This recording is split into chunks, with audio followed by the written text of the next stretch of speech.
Bien, en concreto y en función de su juicio recto, el hombre prudente es la persona más indicada para dar sabios consejos y atinados a quienes lo necesitan.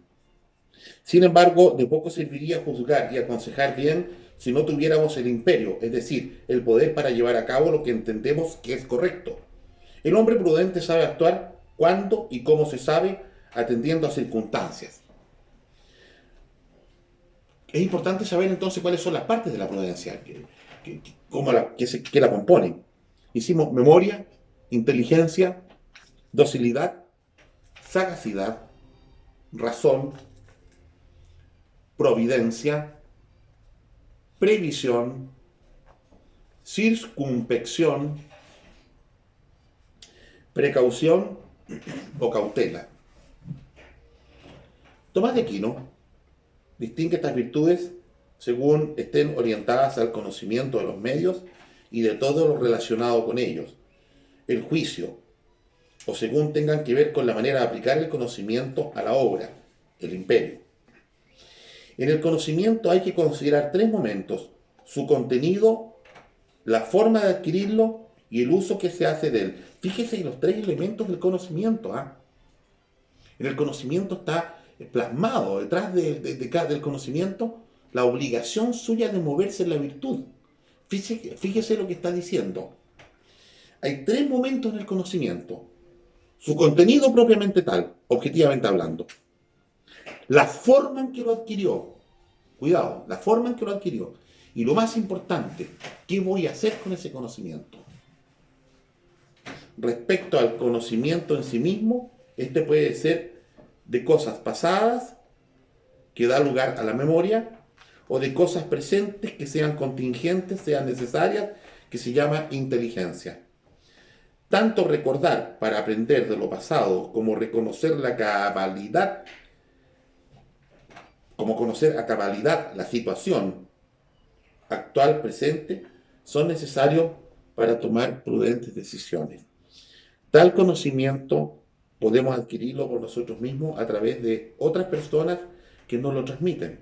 Y así encontramos la virtud de la sagacidad o la propia invención y de la docilidad para preguntar a otros más sabios o prudentes, disponer bien al sujeto para recibir las instrucciones de otros, para disponer bien al sujeto para recibir las instrucciones de otros. Mi querida esposa Claudia me decía: has hablado de la virtud, hablaste de la humildad. ¿Y qué razón tiene ella? La virtud más importante, porque es la virtud, justamente, que es la antinomia, es el contrario del vicio que va a generar la ruptura de los coros angélicos. La caída del enemigo de Dios es por una soberbia infinita. El peor vicio que existe en la naturaleza humana artificiosa, el peor vicio de la naturaleza humana en este estado artificioso, corrompido por este agente externo, enemigo de Dios, es la soberbia. Y entonces, si el peor vicio es la soberbia, su antinomia debiese ser la mayor virtud. Y es la mayor virtud.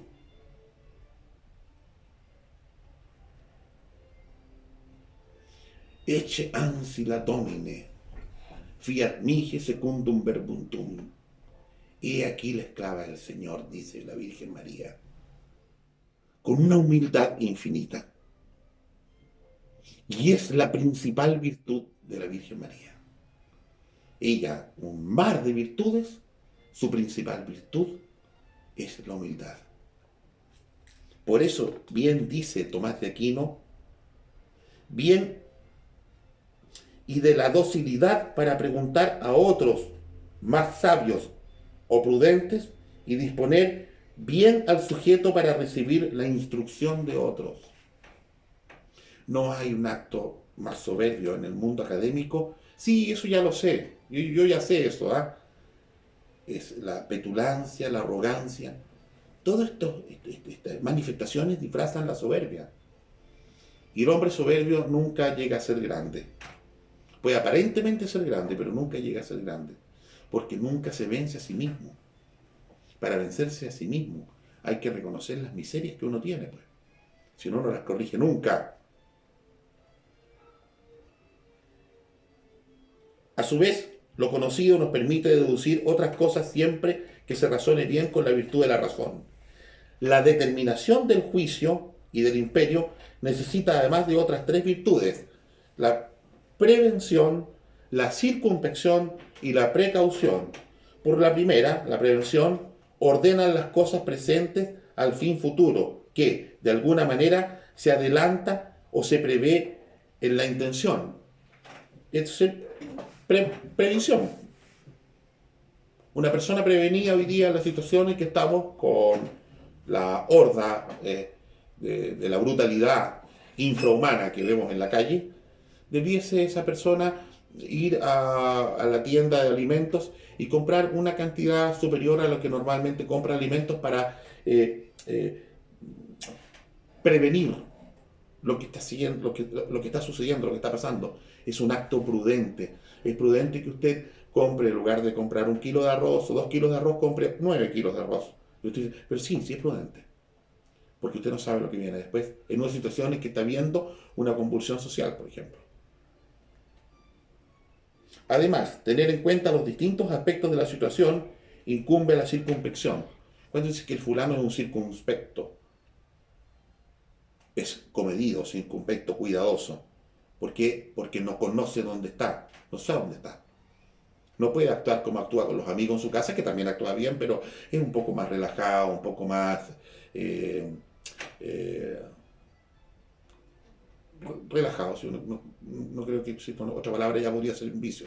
Pero una persona que está actúa relajada, con mayor distensión, es distendido. Uno con los amigos es distendido. Cuando llega a una casa que no conoce a nadie, usted no puede ser distendido. Tiene que actuar con circunspección, ¿no?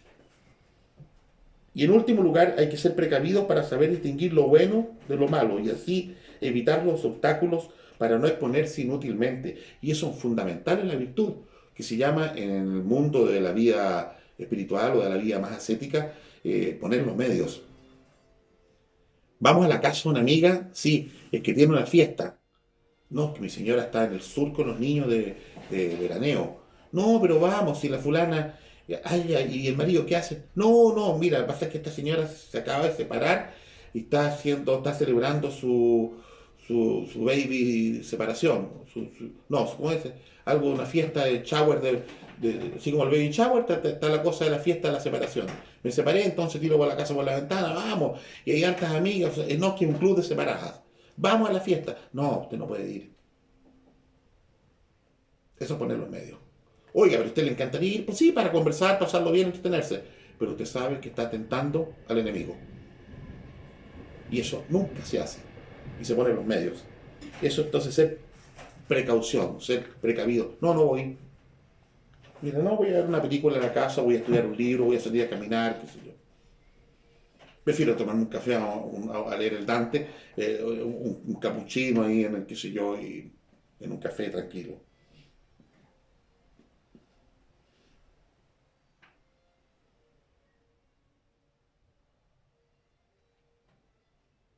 Incumbe también entonces, eh, para tomar una buena y prudente decisión, se precisa razonar bien, evitando lo que pueda desviar o distraer del razonamiento y tener la disposición de averiguar lo que no sabemos antes de tomar precipitadamente una decisión. Tenemos que averiguar toda esta parte que no conocemos de algo. La persona prudente no es, por eso, ni precipitada ni indecisa. Es capaz de prever para entender a las consecuencias y tiene la entereza de negarse ante lo abiertamente malo e improcedente y de actuar cuando entiende que debe hacerlo. Aquí bien importante yo colocar un ejemplo respecto a la prudencia. Mucha gente es una palabra que tiene muchos equívocos. Los equívocos de la prudencia nos pueden decir a nosotros: el fulano es súper prudente, no tiene problemas con nadie. No, no es prudente. No sé si lo dije en una clase por allí, parece. Una persona prudente podría tener problemas con alguien. Tremendo. Es prudente que usted le dé con un palo en la cabeza a alguien que se abalanzó sobre su hija para intentar violarla y se lanzó encima de él. Es absolutamente prudente. Usted toma un palo y le vuelve la cabeza de un palo, porque en ese caso usted está defendiendo la integridad, la vida y la salud de su hija. Es imprudente que usted se quede parado mirando y diga, señor, salga de ahí, deje a mi hija tranquila, no la toque, ¿ah? Eso podría darse tal vez en un presidente que conocí por ahí, en el mundo mágico. Pero en usted, que es un hombre bien viril, y bien asentado y bien templado, usted actúa con la prudencia de darle con un palo en la cabeza, pues, para aturdirlo y llamar a la policía para que se lo lleve detenido por intento de robo, asalto, asesinato y violación. Entonces el prudente no dice, no, este fulano prudente nunca tiene problemas con nadie. Eso es un equívoco, absolutamente. Eso justamente se entiende el equívoco de la prudencia como la cobardía, la pusilaminidad, pusilaminidad de la persona, ser pusilámine. Eso es prudente, no tiene problemas con nadie. No. El prudente no es el tipo que no es violento, no. Justamente es quien tiene que actuar. Fíjate que fue imprudente, entró a la casa al frente pues se estaba quemando, no, fue súper prudente. La casa se estaba incendiando y en el segundo piso estaba la ancianita que está postrada. Y el tipo entró corriendo, la tomó en sus brazos, en el hombro, y bajó con ella, incluso a riesgo de perder su vida entre las llamas, y sacó a la señora de la casa. Es extremadamente prudente, porque operó como tenía que operar según las circunstancias que indicaban el momento. En la prudencia, según el ámbito a que se aplique, se distinguen las siguientes partes subjetivas. Prudencia personal, por la que uno rige su propia conducta, o si se dirige a un cierto bien común. La gubernativa, que es la prudencia gubernativa. La política familiar o militar. La prudencia gubernativa. Nosotros hemos visto hoy día cómo se puede ser tremendamente imprudente en la gubernativa, no por hacer equívocamente algo, sino por dejar de hacer. Ha sido el acto más imprudente que hemos tenido en los últimos 50 años de la historia de Chile. Ha sido lo que hemos vivido en este tiempo, lo que yo le he llamado Chile, Octubre Rojo. Finalmente, porque la prudencia se perfecciona en los actos propios de la prudencia. Eh, Finalmente, porque perfeccionan los actos propios de la prudencia. Finalmente, son partes potenciales las virtudes de la ebulia, que al perfeccionar la deliberación permite dar buenos consejos, cinesis o sensatez. Que perfecciona el juicio haciéndole recto, sensato, y la gnome o perspicacia para juzgar las situaciones extraordinarias. Perspicacia, ser perspicaz. Lo dice la Biblia, ¿eh? Dice la Biblia, sean humildes, sean prudentes, y sean sagaz como la serpiente, sean perspicaces. Su necesidad se pone manifiesto debido a la influencia que ejercen las disposiciones morales en el juicio práctico. Bien, finalmente, para terminar, vamos a dar un pequeño alcance de la justicia, que se da en tres niveles. La justicia conmutativa, que es entre dos personas, la justicia distributiva, que es uno y muchos otros, y la justicia legal, que tiene que ver con las normas y las leyes. La justicia es la virtud propia de la vida activa, que perfecciona las relaciones entre las personas. Aquí cabe mencionar que la justicia y la prudencia normalmente se dan en todo ámbito, pero principalmente tienen que ver más con el otro. Son más extrínsecas. Tienen una componente intrínseca y una gran componente extrínseca. Es hacia afuera, hacia otros. La prudencia y la justicia. Y al revés, la fortaleza y la templanza tienen una pequeña componente extrínseca cada una, pero principalmente es intrínseca, es hacia adentro, hacia nosotros. Mi lucha con la fortaleza es una lucha interior mía, y la templanza también es interior, mía conmigo mismo. La justicia es la virtud propia de la vida activa que perfecciona las relaciones entre las personas. Por eso radica en la facultad de la voluntad, por la que queremos lo bueno y lo ponemos en obra. Se diferencia del resto de las virtudes cardinales porque se orienta no hacia uno mismo, como decíamos, sino hacia los demás, en la medida en que consiste en obrar con rectitud en relación a los otros. De aquí, Santo Tomás de Aquino la define como lo siguiente: el hábito según el cual uno, con constante y perpetua voluntad, da a cada uno su derecho, entre paréntesis, es decir, lo que corresponde, lo suyo, lo justo. Es cortita, pero es muy potente. La justicia siempre se refiere a otra persona y versa sobre el derecho, es decir, sobre aquello que según alguna igualdad corresponde a otro, como por ejemplo la retribución del salario debido por un servicio prestado. Conviene señalar que lo que el derecho corresponde a otro no debe identificarse solo con algo material, un regalo, dinero, un sueldo estipulado o un contrato, sino también puede ser el reconocimiento, una obra hecha, una dignidad, una ayuda ante una petición como nuestra de piedad, por ejemplo. Algo espiritual, una muestra de amor, de apoyo, de oración, un acto de culto. Es justo, por ejemplo, que usted le avisa a su amigo que se le murió el padre en el sur de Chile, se murió su padre y le escribe a su amigo que le aprecia hola, te cuento, papá se nos fue anoche, qué sé yo. Y es justo entonces, un acto de justicia, que usted inmediatamente haga una jaculatoria por el alma de esa persona, por ejemplo. Eso es espiritual. Por igualdad se entiende la correspondencia o ajuste, justicia entre el acto de una persona y lo que debe recibir por ello, como se pone de manifiesto en el ejemplo del salario, que se debe ajustar al servicio prestado. Según sea el acto realizado por otro, así será lo justo, que no es algo predeterminado, sino que depende de lo recibido o previamente dado. Por eso sería una falsa justicia dar a todos lo mismo. Por favor, escuchen esto. Según sea el acto realizado por otro, así será lo justo, que no es algo predeterminado, sino que depende de lo recibido o previamente dado, del mérito que usted tiene para recibir lo que tiene que recibir. Por eso es una muy falsa justicia, es muy falsa justicia dar a todos lo mismo, pues cada uno, de acuerdo a lo que le diferencia o le es propio, tanto de natural como por obrar, deberá recibir según lo que ha realizado. Y así, la madre diera jugo natural de naranja a su hijo enfermo, pero no al sano, porque no lo necesita. Estaría realizando un acto de justicia. Mientras que, por el contrario, sería injusto que repartiera entre todos los hijos por igual una medicina contra la gripe bajo el pretexto de que si no lo hace, los hijos sanos podrían sentirse tratados injustamente. Se fija que normalmente nos lleva incluso a planos profundamente de ilógica. El querer ser todos iguales respecto a algo o lo que sea. Dice, esta igualdad viene señalada por naturaleza de las cosas.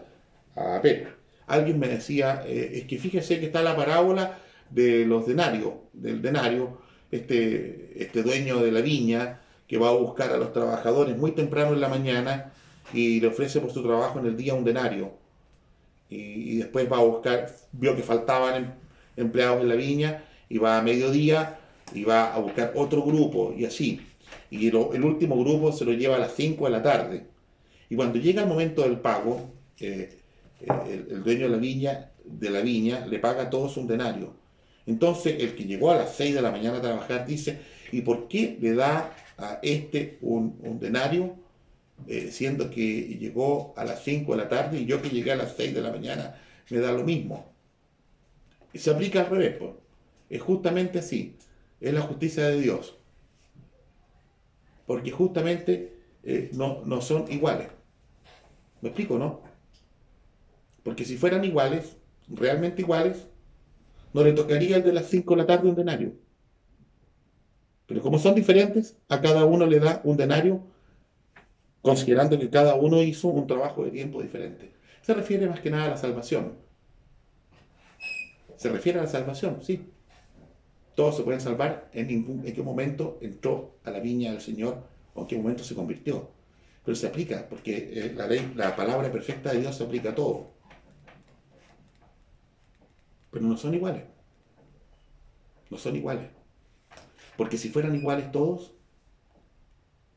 entonces el Señor nos estaría diciendo que hacer la voluntad de mi Padre para que entregue la cena al Señor. Significa que hay muchos que no van a entrar. Por lo tanto, no son todos iguales. Bien, finalmente yo quería hacer un alcance para no alargarme en esto de la justicia. Respecto a la fortaleza y la templanza, decir que de cara a la consecución de fin, las virtudes de la fortaleza y la templanza les corresponde impedir y frenar los obstáculos procedentes de nuestros apetitos y pasiones, que se interpongan a la consecución de tal bien, con lo cual se orientan a perfeccionar el apetito sensible. Conviene aludir brevemente el apetito sensible y algunos de sus movimientos, en tanto que son los que han de ser refrenados. Por este apetito apetecemos lo que sensiblemente conocemos como agradable, y por el contrario rechazamos lo que captamos como malo o desagradable. Las emociones que sentimos en forma espontánea, por ejemplo, alegrarnos al ver un amigo, desesperarnos ante un futuro muy incierto, enfadarnos ante una falta de educación con sus actos específicos. Podemos preguntarnos, siguiendo esta argumentación, cómo reaccionamos ante un peligro, un mal o un dolor inminente. Nuestra reacción suele ser un sentimiento de temor, miedo y desesperación, que una vez identificado hemos de juzgar si es o no adecuado, es decir, razonable o no de cara a conseguir nuestro bien. Respecto a la fortaleza y la templanza, que la vamos a tocar en la última clase, que es la próxima que vamos a hablar del amor, va relacionado, muy relacionado, así que vamos a hacer una introducción sobre eso. Podemos decir que, en pocas palabras, que la virtud de la templanza y de la fortaleza están muy relacionadas con el irascible y con el concupiscible. Y la fortaleza para hacer el bien y evitar el mal. Van absolutamente de la mano. La fortaleza tiene un influjo tremendo en la templanza y viceversa. Va todo, eso es un pack. Y tiene que ver con nuestra manifestación interior. Y en la medida que el hombre tiene mayor vida interior, en la medida que el gobernante tiene vida interior de verdad, por favor, no festinemos con lo que hemos conocido en estos últimos tiempos, en este país, por ejemplo. No estamos hablando de gobernantes, estamos hablando de un Luis IX, por ejemplo, de un gobernante Luis IX, un gobernante como Alfonso X el Sabio, por ejemplo. De eso estamos hablando, ¿ya? Leonor de Aquitania puede ser. En fin, estamos hablando de gobernantes, realmente, que tienen interioridad. O hombres de la política, por ejemplo, como Tomás Moro. De eso estamos hablando. Cuando hablamos del gobernante, hablamos de la alta política, estamos hablando de ser Tomás Moro, no de otra cosa. Buenas tardes.